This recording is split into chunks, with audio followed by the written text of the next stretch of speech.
Hey, Fallen listeners. We're bringing you something special this week.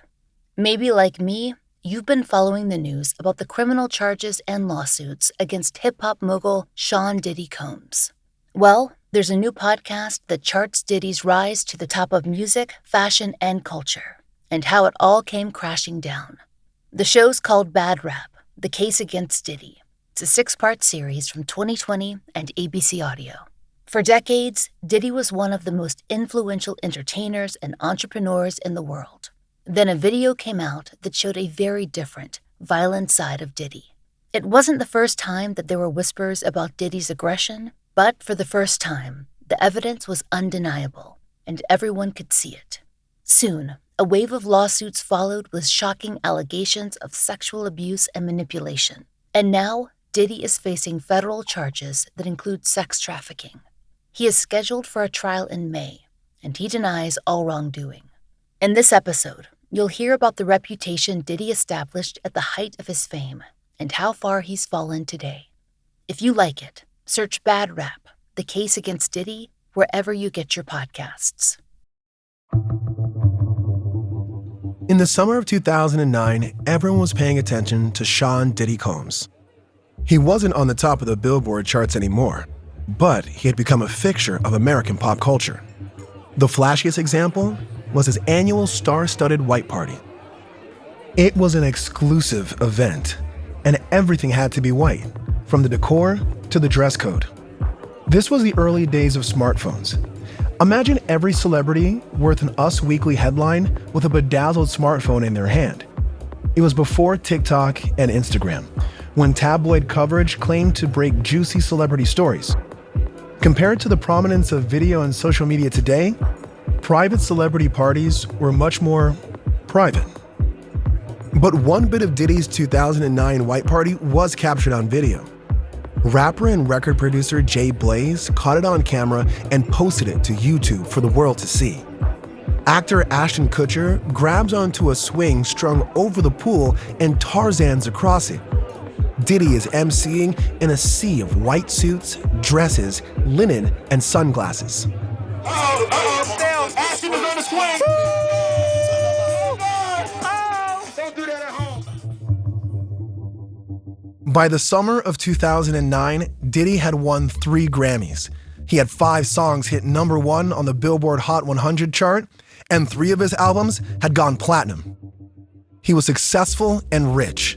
4 months from turning 40, Forbes magazine put Diddy's net worth at $30 million.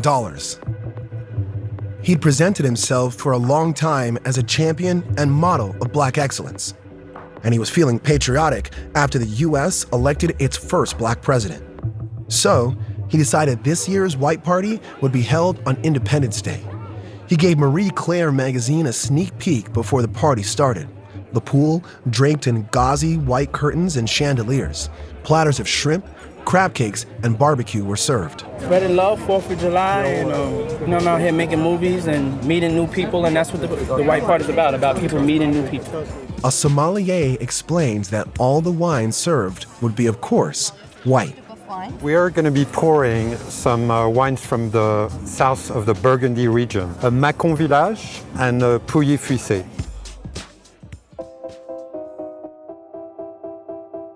Two of the biggest songs of 2009 were Lady Gaga's Poker Face and I Got a Feeling by the Black Eyed Peas. None of Diddy's music was at the top of the charts, but this was the year he rapped Making the Band, the show that made him a reality star. And reality shows were hot. Diddy's hit show was the perfect blend of American Idol, the #1 TV show in America that year, and another popular show at the time, The Celebrity Apprentice. On Making the Band, Diddy presented himself as a kind of Trump-like figure of the music industry who would crown the next big pop group. Diddy had been throwing these Gatsby-esque white parties for almost a decade. The first was on Labor Day in 1998, when he had just bought a home in the Hamptons. He hosted a bunch of them there, and then in Saint-Tropez on the French Riviera.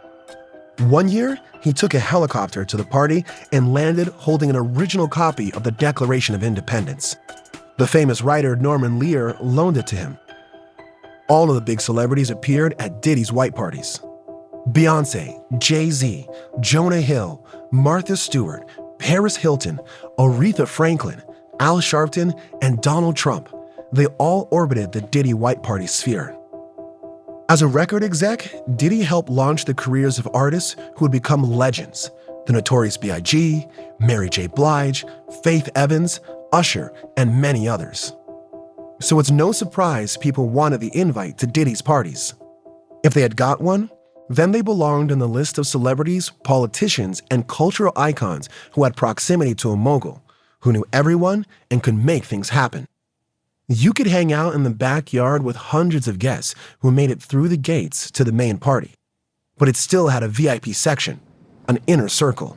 There's like the party in the backyard, and then there's like the few people in the house. Beyonce was never in the backyard. She's in the house with Jay-Z. She's in the house with the kids, you know?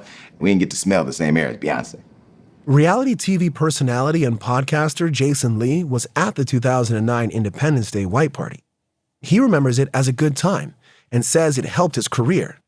Lee claims he never saw any darkness or any hints of the crimes Diddy would be accused of years later. People like me who went to the regular Diddy parties, we had our chicken and waffles, we sipped our Ciroc, we danced, and we went home. Lots of people who attended Diddy's parties never saw his alleged dark side. For decades, A-listers were eager to pose next to the mogul at a Hamptons bash. Today, many of those celebrities are actively distancing themselves from Diddy, not wanting to share that toxic spotlight. At the height of his power and influence, Diddy had complete control over his world. He decided who got to be an insider, controlled what happened when the lights went out, and he'd tell his guests as much. This is the legendary White Party. It's the real White Party. Make some noise if you've been here before. Okay. And to all the kids have like an hour left. So get extra comfortable, kids, because after that, y'all gotta go. It's a wrap for y'all, because this thing turns into something that when y'all get older, y'all don't want to come to. Okay? The curfew announcement, when kids had to disappear and lots of adults left too. It hints at a turn. Diddy foreshadows an adult world, a late-night world of secrets. And some of those secrets, they've come pouring out. Diddy's rise and fall. It's the story we'll tell you in the first 6 episodes of this podcast.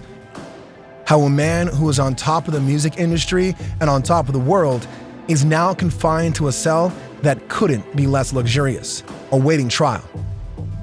And once the trial begins, we'll take you there with twice weekly updates as the case unfolds. 2 very different versions of Diddy have emerged over the years. The charmer that he showed the world, and the predator that onlookers and alleged victims are now claiming he was all along. Which version of Diddy will win out in court? I'm Brian Buckmire, an attorney and an ABC News legal contributor. From ABC Audio, this is Bad Rap, the Case Against Diddy. Episode 1, Party's Over. Diddy's white parties were glittering displays of wealth and social capital, but to some, they were clues, even early on, that Diddy's world had shadows. Justin Tinsley is a culture reporter for ESPN's Andscape, which focuses on Black culture. He says there'd always been rumors about what Diddy was like behind the scenes, at parties, and in his personal and professional life. It was just a matter of what's true, what's not, and is somebody ever going to come to the forefront and really say, like, these are my experiences with this guy? In November of 2023, someone did come forward. Diddy's ex-girlfriend, Cassie Ventura, filed a civil lawsuit against him, alleging that for over a decade, he trapped her in a cycle of abuse, violence, and sex trafficking. The lawsuit was a bombshell. It alleged Cassie was forced to participate in orchestrated, elaborate sex parties Diddy called freak-offs that he would film and keep recordings of. A day after the lawsuit was filed, Diddy settled with Cassie for an undisclosed amount and no admission of guilt. But Cassie opened the floodgates. Over the next 12 months, others who had spent time with Diddy from a music producer to a former model to a yacht stewardess, filed lawsuits too. These lawsuits alleged rape, sexual assault, and human trafficking. Many also alleged Diddy would spike drinks and lace marijuana with narcotics to knock people out or make it harder for them to resist assault. Some mentioned Diddy videotaping assaults to further control and humiliate his victims. Those lawsuits went from a steady drip to a rapid current. There are now dozens of them. In December of 2023, Diddy said in a statement that he did not do any of the, quote, awful things being alleged. He called them sickening allegations by people looking for a quick payday. His attorney told ABC News Combs couldn't comment on settled litigation, wouldn't comment on pending litigation, and, quote, cannot address every allegation picked up by the press from any source, no matter how unreliable, end quote. But in the fall of 2024, criminal charges were filed against Diddy by the feds. In a dramatic turn of events, federal investigators raiding 2 homes owned by hip-hop mogul Sean Diddy Combs. A Homeland Security spokesperson says the raid of the rapper's properties was carried out as part of an ongoing investigation into allegations of sex trafficking. Music mogul Sean Diddy Combs arrested in a New York City hotel by federal agents with Homeland Security investigations after being indicted by a grand jury. We're joined now. Mansions where he'd once hosted lavish parties were raided by federal agents. In LA, more than a dozen officers pulled up in armored vehicles wearing fatigues, guns drawn, pointing them at Diddy's sons, who happened to be at home. In Miami, it was police officers in t-shirts driving up to Diddy's compound in vans. Combs is now facing federal criminal charges that read a lot like those earlier civil lawsuits: sex trafficking, transportation to engage in prostitution, and racketeering conspiracy. The charges accuse Diddy of decades of criminal behavior. And unlike the civil lawsuits that he faced from Cassie and now from others, these criminal charges could land him in prison for the rest of his life. Combs has pled not guilty to all charges. His attorney, Mark Agnifilo, called it an unjust prosecution. He said Combs was a, quote, music icon, self-made entrepreneur, loving family man, and proven philanthropist who has spent the last 30 years building an empire, adoring his children, and working to uplift the Black community. He called Combs an imperfect person, but not a criminal. Once these lawsuits and charges were filed, reporters and fans started looking at Diddy's past with more scrutiny. And up close, knowing the allegations against him, even his famed summer parties started to look very different. Like this clip from an appearance on Conan O'Brien's show in 2002. Conan compliments Diddy on being a legendary party host and asks him for tips on throwing a, quote, killer party. A lot of ladies drink water at parties. They just, so you have, if you don't have what they need, they're gonna leave. Right. Gotta keep them there. Right. You need locks on the doors. Okay, this is sounding kind of dangerous now. It's a little kinky, but yeah. A joke about locking doors so women can't leave lands a little differently now. I've been captivated by Diddy's rise and fall for 2 reasons. The first one is pretty straightforward. When I was growing up in the 90s and 2000s, Diddy was everywhere. It's hard to be a millennial and not know his music or his impact on the music industry.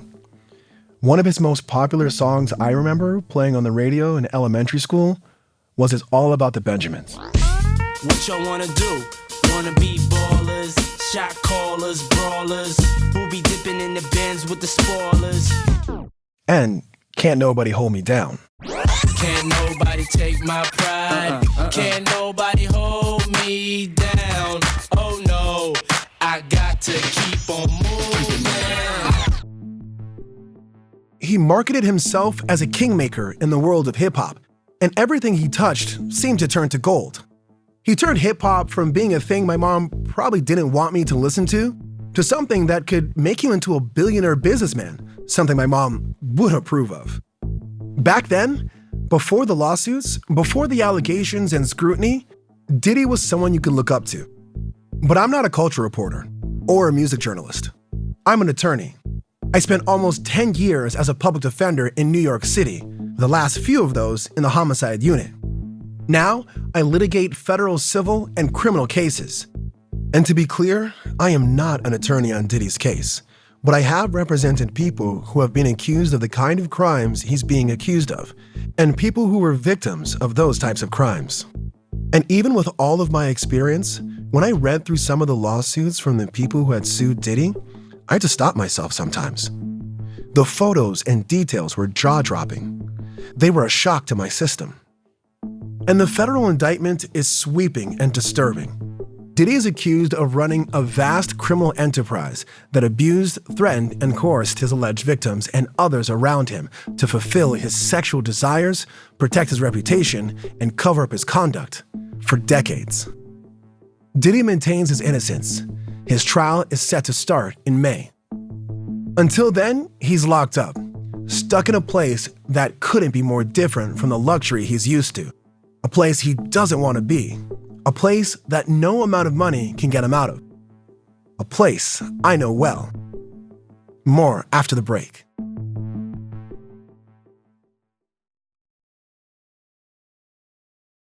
In Diddy's old life, he could choose which of his many homes he wanted to spend time in. A 3-story mansion overlooking the Pacific Ocean and downtown LA, a compound in Miami including a 9-bedroom mansion, a New York City apartment with views of Central Park, homes in New Jersey and Atlanta, and a waterfront mansion in the Hamptons. Now, Diddy's in the Metropolitan Detention Center, or MDC, in Brooklyn. This bland behemoth is where he'll stay as he awaits trial. So we're pulling up to MDC now. It's got like this unkept, unwashed, grunginess of it.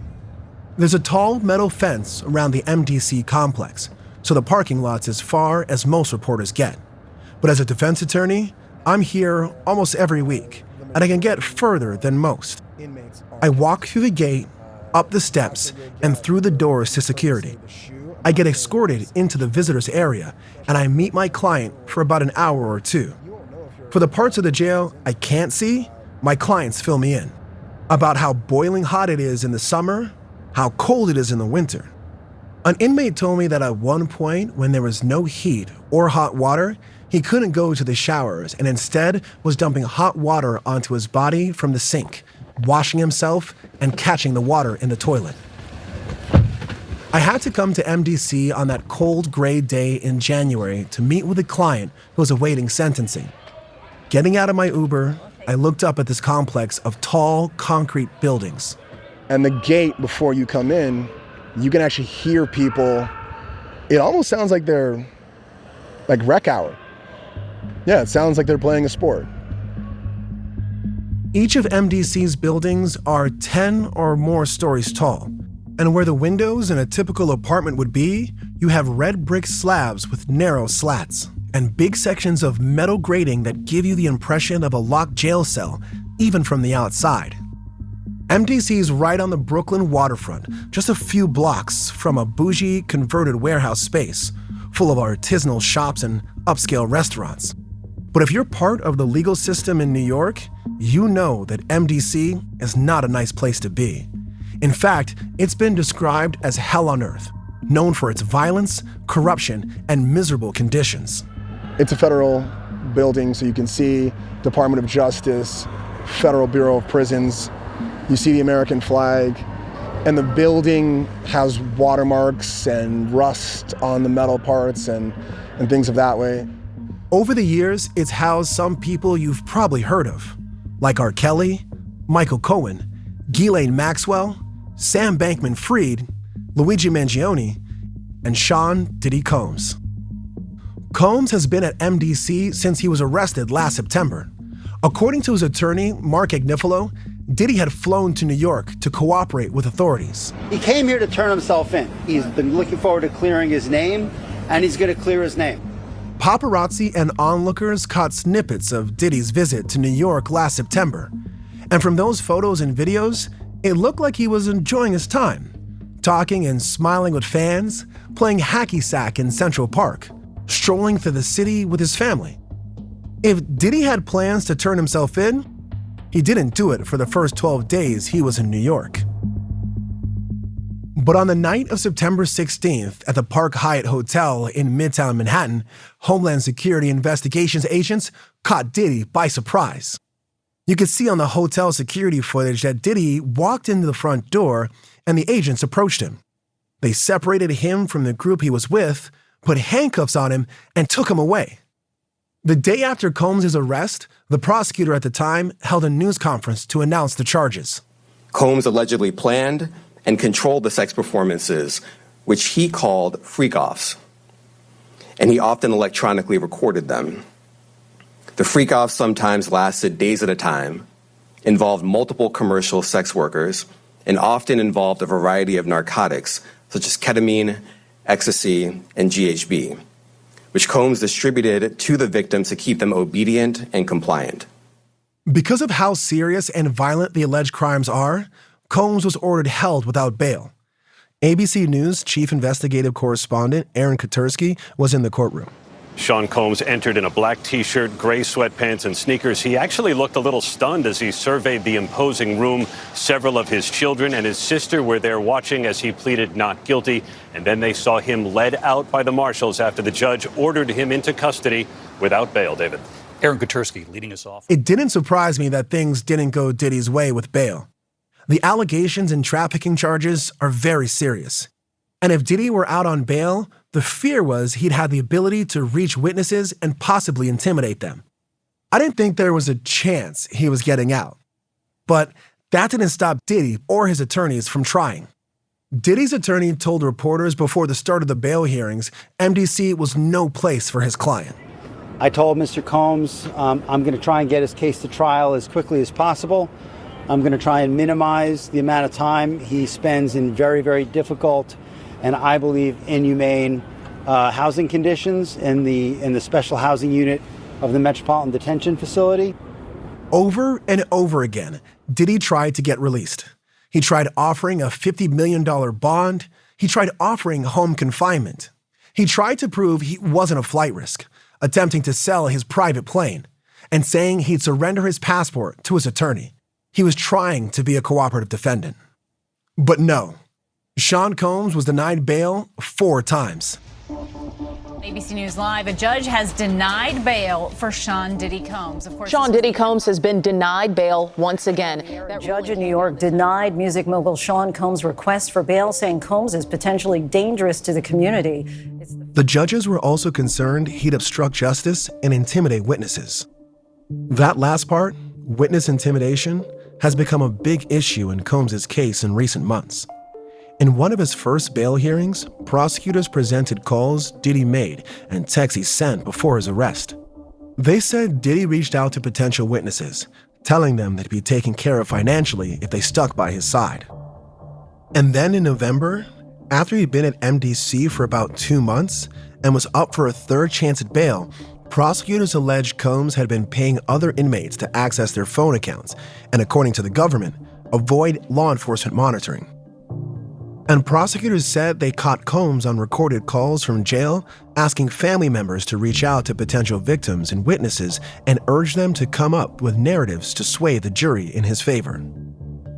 Prosecutors wrote in their court filing, the defendant has shown repeatedly, even while in custody, that he will flagrantly and repeatedly flout rules in order to improperly impact the outcome of his case.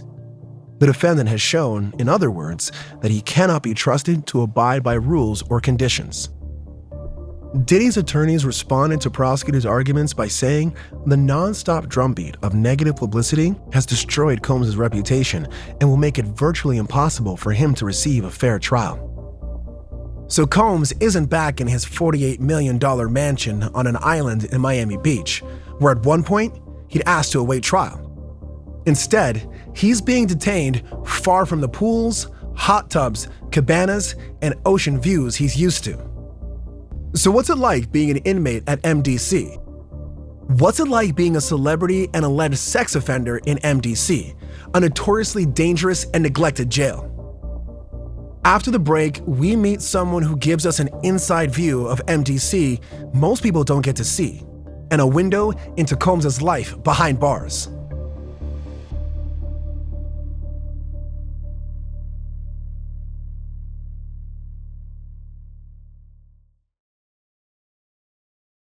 Just a few weeks ago, I talked to someone who's been past the visitation area at MDC, who's really been on the inside.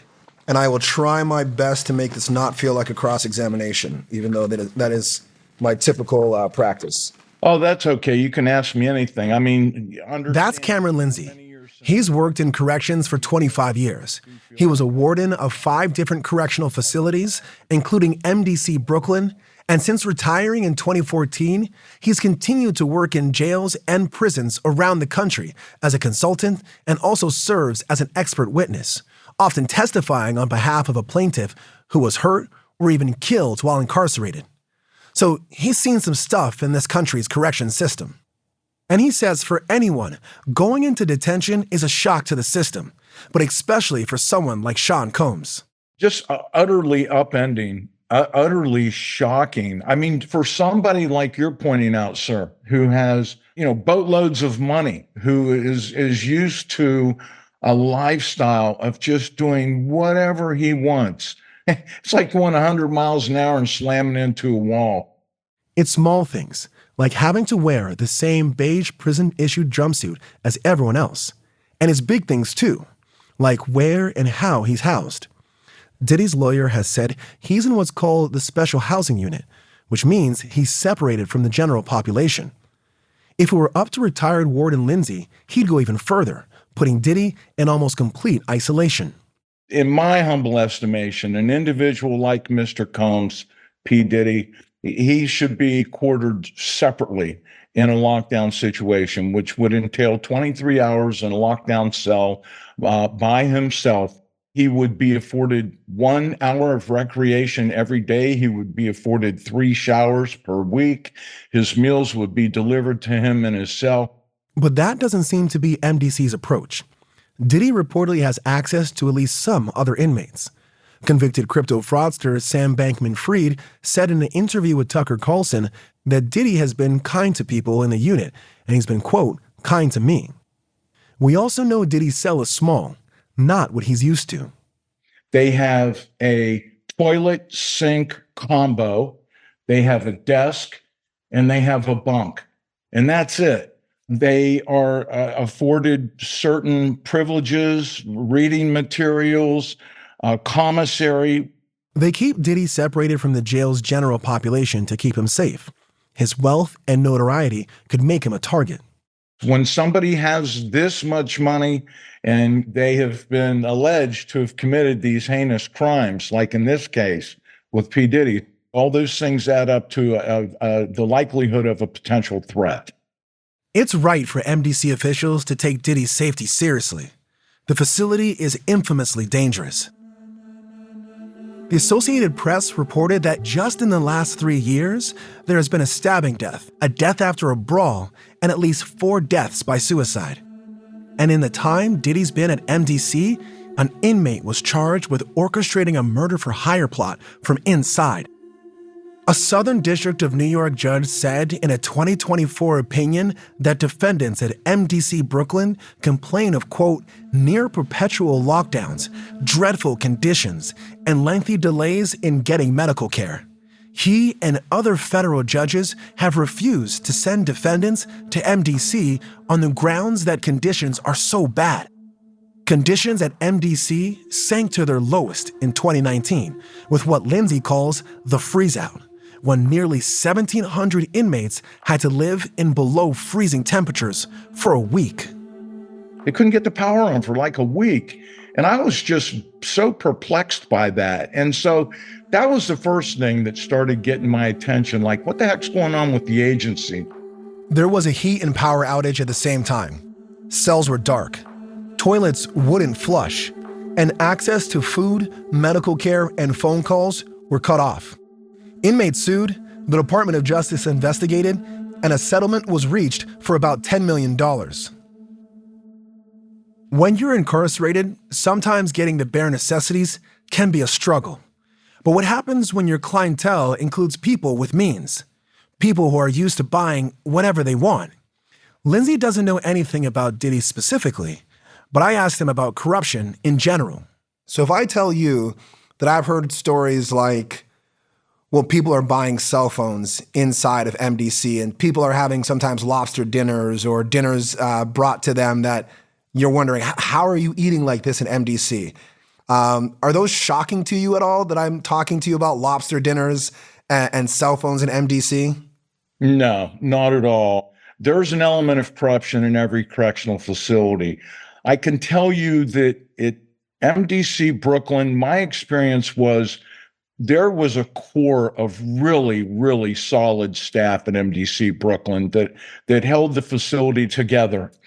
Unfortunately, however, there is a disproportionate element of misconduct and corruption within the Metropolitan Detention Center, Brooklyn. So it's true and disappointing.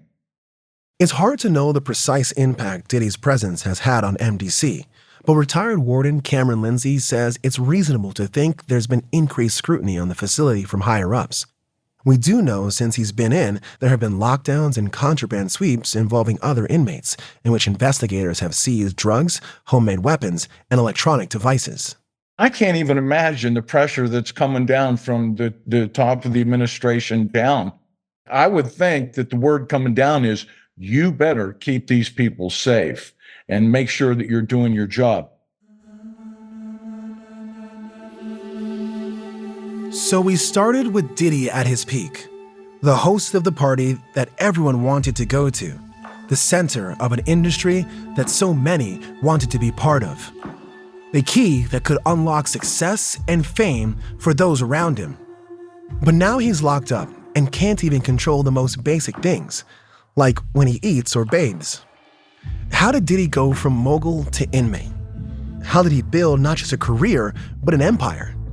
And if the allegations against him are true, how did he get away with the violence, abuse, and manipulation for so long? Coming up on Bad Rap, the case against Diddy. I've seen a lot of death, I don't know why. Believe me, I asked myself the same question, why have I been chosen to see all of this, death at such a young age? Diddy's success comes at a price, but time and time again, he doesn't seem to be the one paying. This is the beginning of this sense of invincibility. In our next episode, we'll trace the path of Diddy's rising star, from college dropout to the cover of Rolling Stone. And later in our series, the early signs of Diddy's alleged dark side start to emerge. We began to see her more in the public as Diddy's girlfriend and less as the artist, Cassie. The culture of silence was colossal. It kept people silent for a really long time. And I would venture to say it still is keeping people silent right now. Stay with us as new episodes drop every week in the lead up to Diddy's trial. Once it starts, we'll keep you posted with updates throughout. If you enjoyed this episode, we'd love if you share it and give us a rating on Apple Podcasts or Spotify. Bad Rap, the case against Diddy, is a production of ABC Audio. I'm Brian Buckmire. This podcast was written and produced by Vika Aronson, Camille Peterson, and Nancy Rosenbaum. Tracy Samuelson is our story editor. Associate producer, Amira Williams. Production help from Shane McKeon. Fact checker, Audrey Mostek. Story consultant, Sweeney St. Phil. Supervising producer, Sasha Aslanian. Original music by Evan Viola. Mixing by Rick Kwan. Ariel Chester is our social media producer.